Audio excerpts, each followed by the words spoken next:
الحمد لله وحده والصلاة والسلام على من لا نبي بعده أما بعد فأعوذ بالله من الشيطان الرجيم بسم الله الرحمن الرحيم وأما من خاف مقام ربه ونهى النفس عن الهوى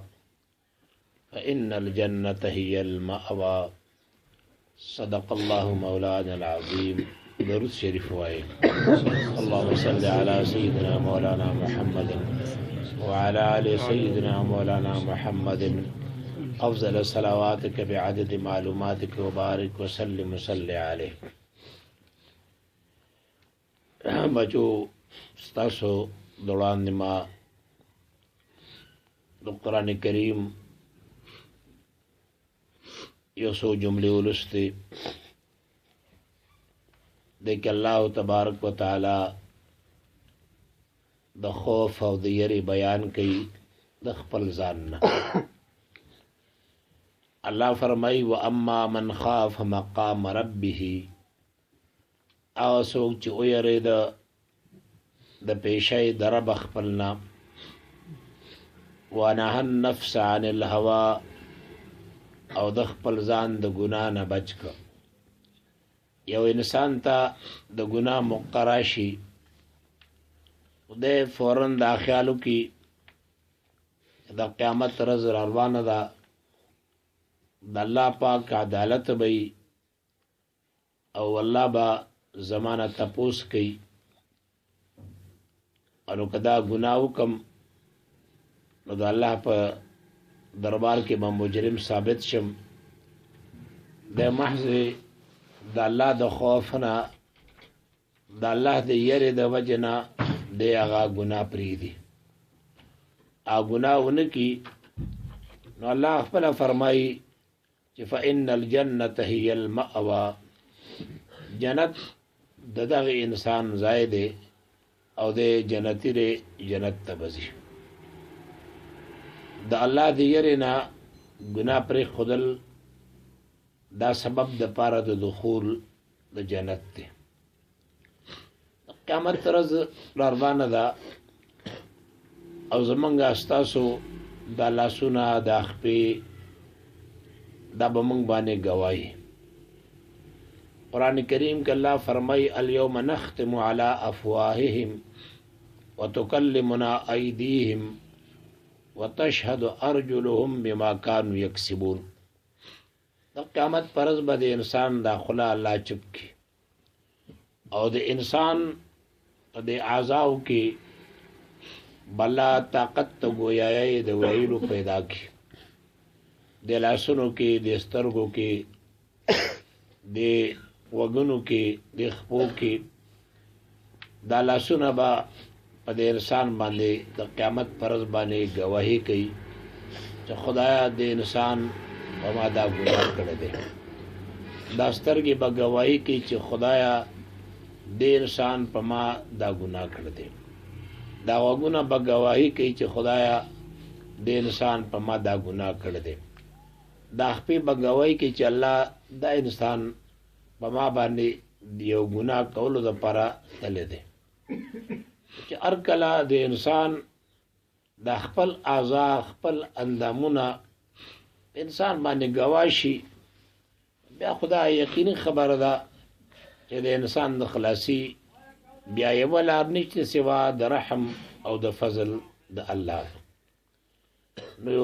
د ایمان سره سره خوف خدا دا ډېر لازمي شی دی، او چې کله د انسان پړه کې ایمان وي، دغه ایمان سره خوف خدا نه وي، د خدای یره نه وي، نو دغه ایمان به کامل نه وي، دغه ایمان به مضبوط نه وي، او دغه ایمان چې دی دا به محفوظ نه وي. دا بغداد امیر یو ځل د خپلې ښځې سره خبره باندې روان شو، او دې منځ کې تکرار رالی. د ښځې ده ته وی چې ته دوزخي، ده د خولې نه وختل، وی که زه دوزخي یم نو تب ما باندې پدریو طلاق باندې طلاق دیم خفا شو خزم خفا شو چې دغه معمولی خبره وا او داسې الفاظ دخلنا او قتل او بیا داسې خبره چې دا ورته وي ته دوزخي او دی وی کې چې رضا دوزخي ما نو تب ما باندې پدریو طلاق او طلاق ہے اوس دا دنیا کې چاته پته لګي یو خو کافر دی خو د مسلمان متعلق دا سړی یقین سره نشي ویل چې دا سړی دا جهنمی دی او دا دوزخی دی نه دی یو انسان متعلق دی یقین سره ویل شي چې دا سړی جنتی دی ولې حدیث پاک کې راځي چې کله یو بنی آدم د ګناهونه کوي او د جهنم ترمنځ یو لیش ځای پاتې شي او د بالکل جهنم ته قریب شي پس ناګاه ناصافه الله د نداسي او عمل صادر کې نیک د جهنم په ځای باندې جنت ته لاړ شي کله یو انسان نیک اعمال کی او دومره نیک اعمال کی چې د جنت ترمنځ یو لیش ځای پاتې شي او د بالکل جنت ته قریب شي ناګاه ناصافه داسې یو ګناه د نه صادر شي د هغې ګناه د وجې نه د جهنم مستحق شي او جهنم ته لاړ شي دا پاچا امیر هم ډېر حیران و علماو نه یې تپوسونه کول هر یو عالم به دا جواب ورکو چې را استاد د دې متعلق موږ نشو ویلی چې ته جنتي که ته دوزخي امام یوسف رحمت الله علیه په دغه زمن کې سپکار یا په مقصد باندې د بغداد ته تلو نو د امیر سره ملاو شو او امیر ورته خپله مسله وړاندې کړه چې ما ته داسې مسله پیښه شوې ده اوس دا پته لګي نه چې زه جهنمي یم او که زه جنتي یم امام یوسف رحمت الله علیه ورته فرمایي چې ته ما ته ووایه چې تا په دې خپله زندګۍ کې داسې یو عمل کړی دی یو ګناه پرېښی دی چې هغه محض تا د الله د یېرې پرېښي دا یو ګناه تا ته د ګناه موقع حاصله شو او تا باندې هېڅ قسم یره نه وه خوف نه و مازې د الله د خوف نه مازې د الله د یرې نه تا یو ګناه پرېښی دی دا به ته وي چې او تاسې خو ډېرې موقع راغلي دي چې ما مازې د الله د یرې نه ګناه پرېښی دی او بیا وي چې داسې یو موقع وه چې یو زنانه وه او د هغې زنانه سره زما محبت ډېر مینه مې ورسره وه خو دې زنانه په هېڅ طریقه باندې ما ته خپل ځان نه راکو یو ورځ داسې موقع راغله چې د جمعې ورځ وه او ما د جمعې د مانځه دپاره ځان تیارو او دغې زنانه باندې څه مجبوري راغلې وه او د هغې مجبورۍ د وجې نه هغه زنانه راغله او ما ته چې ما باندې مجبوري د بچې مې اوږې دي او زه مجبوره یم بس ته چې څه عمل کول غواړې هغه وکړه خو زما دا ضرورت پوره کړه دی وایي چې ما سوچ وکړو چې نن خو د جمعې ورځ ده او د جمعې په ورځ باندې حضور پاک علیه السلام ته د امت اعمال پیش کیږي نو ما وی چې نن به زما عمل نامه حضور پاک ته پیش کیږي او په هغې کې به یې دا لیکلي چې د بغداد امیر هغه نن زنا کړې ده ما د دغې خوف د وجې نه د دغې یرې د وجې نه کنې زه امیر ومه نو ما د فوج دباو نو وما د پولیس دباو نو وما د عوامو دباو نو دغه ګناه ما محض د الله د خوف نه او د الله د یرې نه پرېښی دی امام یوسف رحمت الله علیه ورته وایي چې ته جنتي او دا آیات ورته ذکر کړه چې اما من خاف مقام ربه ونهى النفس عن الهوى فإن الجنة هي المأوى قرآن کې الله فرمایي واما من خاف مقام ربه هغه څوک چې ویریده د پیشۍ د رب خپلنا ونهى النفس عن الهوى او د خپل ځان د ګناه نه بچ کو فإن الجنة هي المأوى جنت دغه انسان د پر ځای دی کله چې د خوف خدا د وجنه سړی ګناه پریدي نو الله وی دا انسان دا جنتی دی ګورئ هر انسان نه ګناه کیږي ګناونه مونږ ټول ګناهګار یو او ګناونه زمونږ نه کیږي او پزماګه کې او نه په اسمان کې چرته داسې ځای نشته چې ته به ګناه کوي او د الله نه به پټ شي ته د ځمکې لاندې ننوځې ګناه کوي الله ته پته ده که ته د کوټې د پاسه ګناه کوي الله ته پته ده که ته د دریاب په منځ کې ګناه کوي الله ته پته ده لقمان حکیم صاحب هغه خپل زوی ته نصیحتونه کول هغه په نصیحتونو کې یو نصیحت ورته دا وکړو چې ایا زویه د ګناهونو نه ځان ساته ګناه مه کوه او که چېرته خامخا ګناه کوي بیا په داسې ځای کې ګناه وکړه چې الله دې نه ویني څومره د عبرت خبره ده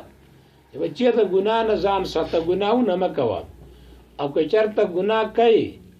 بیا په داسې ځای کې ګناه وکړه چې الله دې نه ویني مطلب دا چې ته به کم ځای داسې پیدا کړي کم مقام به داسې پیدا کړي چې په هغې به ته ګناه کوي او الله پاک کې دی دا به دې نه ویني یو واقعه مې کتله هغې چې یو مشر دی ورسره یو ماشوم دی دواړه لاره باندې روان دي دی اوږي شو او داسې لاره کې چې ته ابادې منو چې دی ځانله د خوراک انتظام وکړي مخې ته د انګورو یو باغ راغی د مشر دې وړي کې ته وایي چې ته دلته ودرېږه او زه د باغ ته ځم او د هغې باغ نه زه څه لږ انګور را شکوم خو ته تماشه کوه عدل بدل ګوره که چېرته څوک راځي یا د باغ مالک راځي نو ته به ما ته اواز کوي او زه به بیا د باغ نه راوځم دا سړی لاړ شو دا ماشوم ولاړ دی چې کله دغه مشر د انګورو بوټي ته لاس کړ د ماشوم ورته اواز وکړ چې ابي یرانا احد آیا پلاره هغه دی یو کس ته موږ ته ګوري موږ ویني دی واپس راغی چې راغی د ماشوم ته ویل لکه څوک دی چې موږ ته ګوري دی ورته وی الله یرانا الله موږ ته ګوري مطلب دا اوس ماشوم د سوره سوچ وکړو پلار ته وایي که سره څوک راشي نو ته ما ته اواز کوه د ماشوم ورته اواز کوي چې هېڅوک نه و دی ورته وایي چې هغه دی موږ څوک ویني نو دی چې رالی ورته وایي څوک دی دی ورته وایي الله یرانا د حضرت عمر رضی الله تعالی عنه د خلافت دی او دی لاره باندې د شپې به د حضرت عمر د عادت و چا به د شپې ګرځېده او حالات به معلومول د مدینې منورې په کوڅو کې د ګشک او د شپې تیاره وه نیمه شپه ده یو کور کې خبرې خېږي په دغه کور کې یو مور ده یو لور ده او دې کله یو بیزه ده